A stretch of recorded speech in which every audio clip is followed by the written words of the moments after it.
Hello and welcome back to the program. I am once again your host Joe. This week we watched 1934's The Phantom of the Monastery, aka El Fantasma del Convento. It is a Mexican horror film, and it's directed by Fernando de Fuentes, also written and edited by. This was really the era where one person was really involved in the film.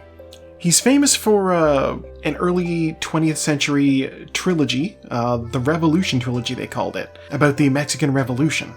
Early on the bandwagon of trilogies apparently, so a real trailblazer here. This movie is on my list because I had to choose a North American film. Now the easy thing to do for a North American film would be just grab something from Hollywood. Anything from Hollywood classifies as a North American film more or less, let's be honest here. But I didn't want to go that route, so I just decided to go ahead and rule out anything American. And then, because I wanted to avoid local biases as well, I also ruled out anything Canadian, which left us everything from Mexico down. Now I am vaguely familiar with some Mexican cinema, and while there are no luchadors in this, I felt it would be a good thing to watch. And I did enjoy it. It is very early in the invention of the genre, let's just say.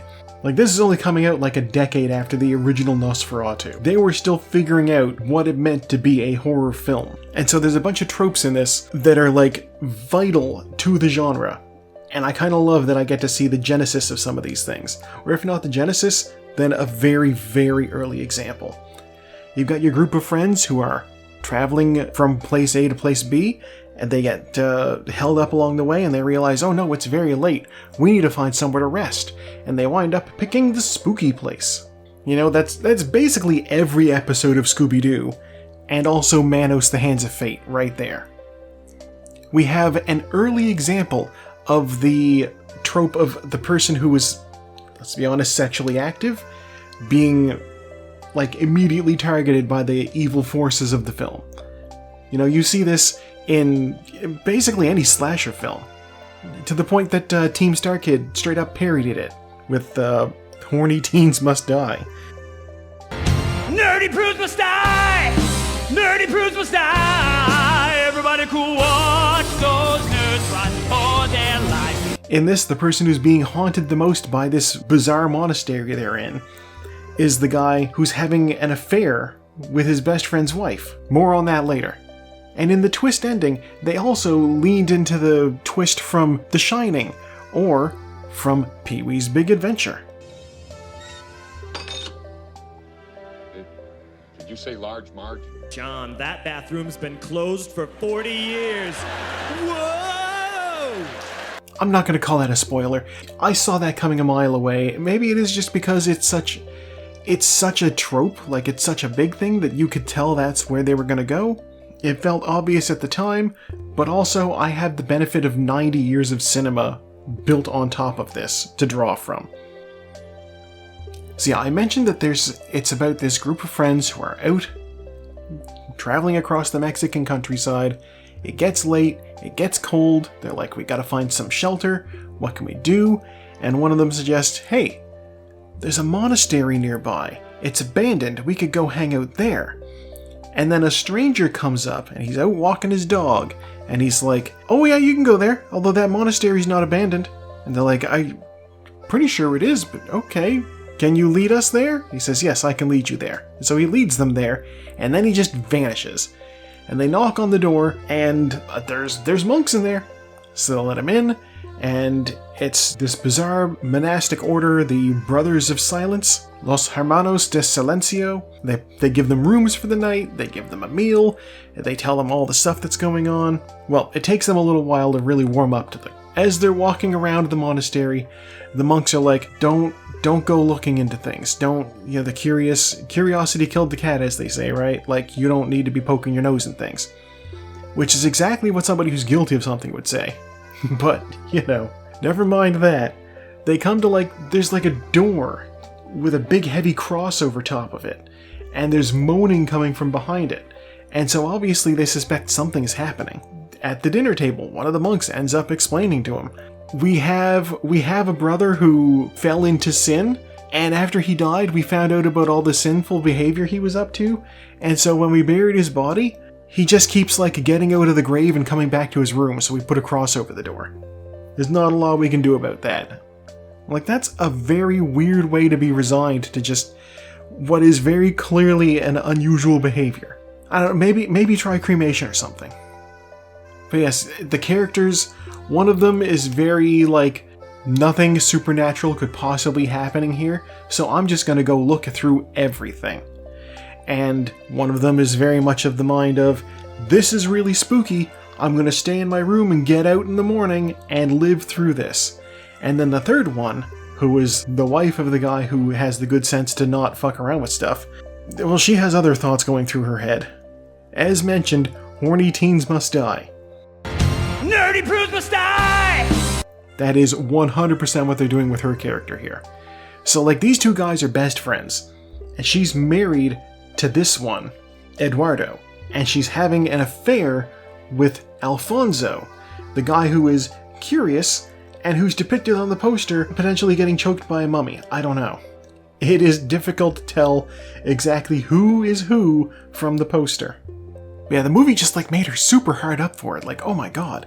Like, she's being flirtatious at the dinner table while they're eating with all of the monks, and the monks are telling them about their friend's sinful behavior, and it's not subtle. It is not subtle. The sinful behavior was coveting his, like, neighbor's wife. So this is very, very on the nose. It makes me wonder if maybe they have, like, a different story set up for different travelers based on which sin they happen to be committing at the time. Yeah, there are some very obvious signs about what the twist is going to be. Trust me, the movie basically spoils itself. You know what's going to happen the moment you enter one of these rooms. I need to talk about the music in the film. There were some very strange choices of music in this movie. Sometimes you would have scenes where, like, one or two of them are just walking down a hallway, and you have this overwrought dramatic music that feels more like...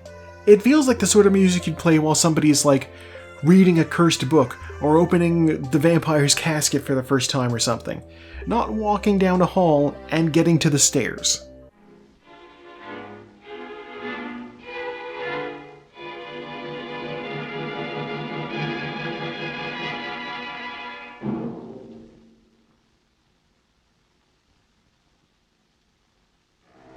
And then in other scenes where you would expect that sort of music, something foreboding and something to actually indicate some sort of menace and malice and malfeasance going on, you just have this very upbeat, jaunty stuff that, for my money, if I closed my eyes and I listened to this music, it would be more at home if there was, like, a woodland meadow with rabbits and squirrels and butterflies frolicking.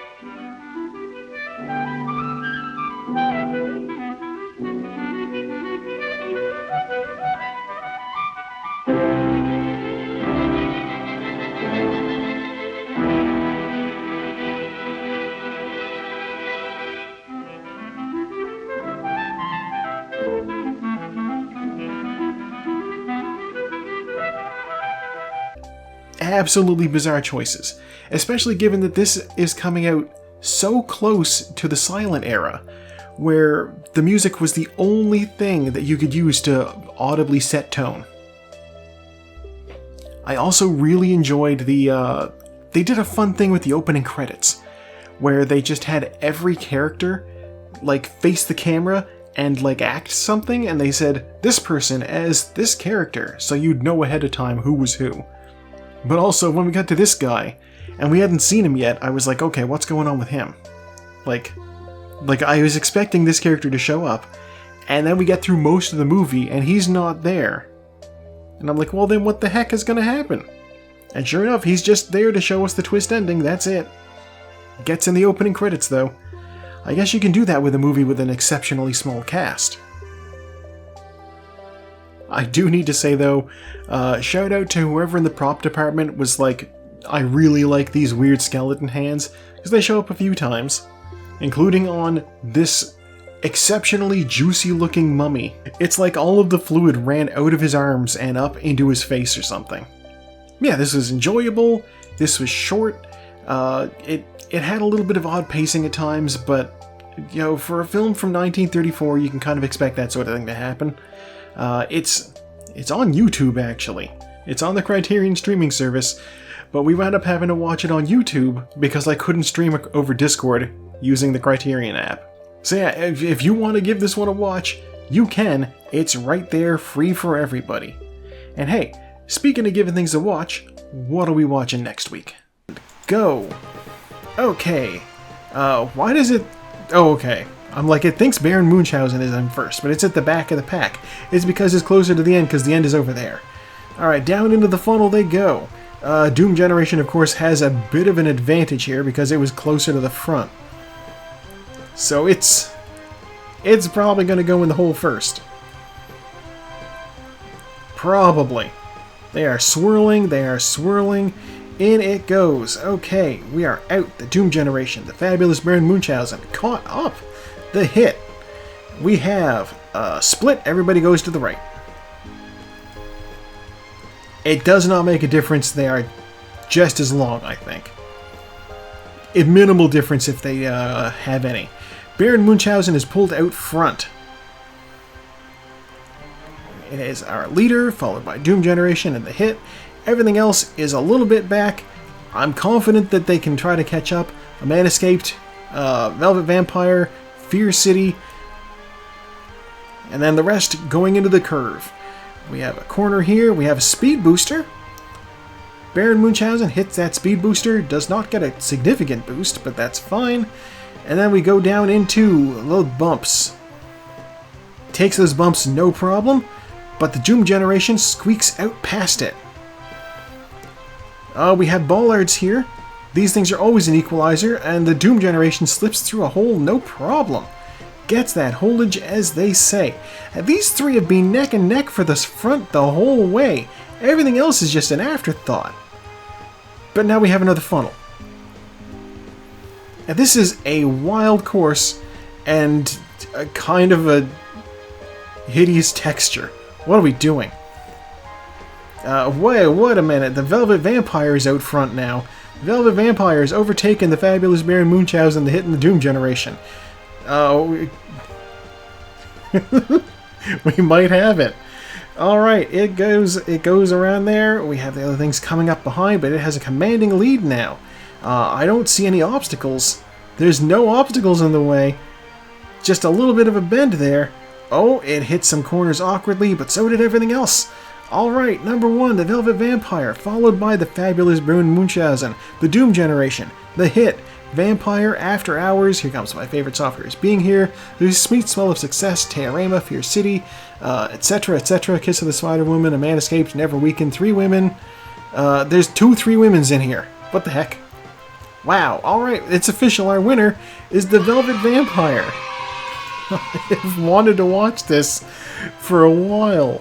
When I put this on the list, I saw it, I was like, this sounds bananas. Why are there 2 3 women? How did this happen? I must have not turned the bots down to 16. I must have turned player balls down to 16. Doesn't matter, they got back-to-back 15th and 16th place. Alright, I'm going to pull up my list here. The Velvet Vampire from 1971. It was added to the list because it is made by a female filmmaker. Stephanie Rothman is the director on this one. It's a horror film, it's 80 minutes long, and it's got an IMDb rating of 5.3. I believe The Velvet Vampire may be a lesbian vampire film, so I'm excited. This promises to be campy and gay and all sorts of weird horror. So that'll be fun.